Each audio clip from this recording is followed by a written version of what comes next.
misfire detected in cylinder number 4. 1, 2, 3, 4. So nandito yung misfire niya, nadidetect.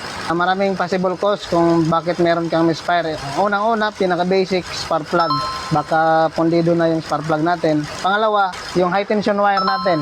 Baka may spark leak.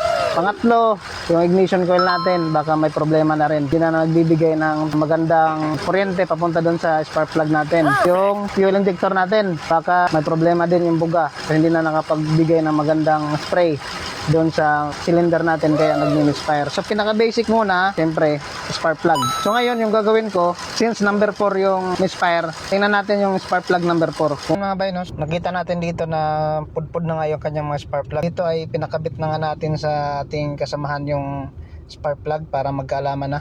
Ayan, fast forward tayo. So dito pinandar natin at nakita natin sa dashboard na nawala na yung kanyang check engine.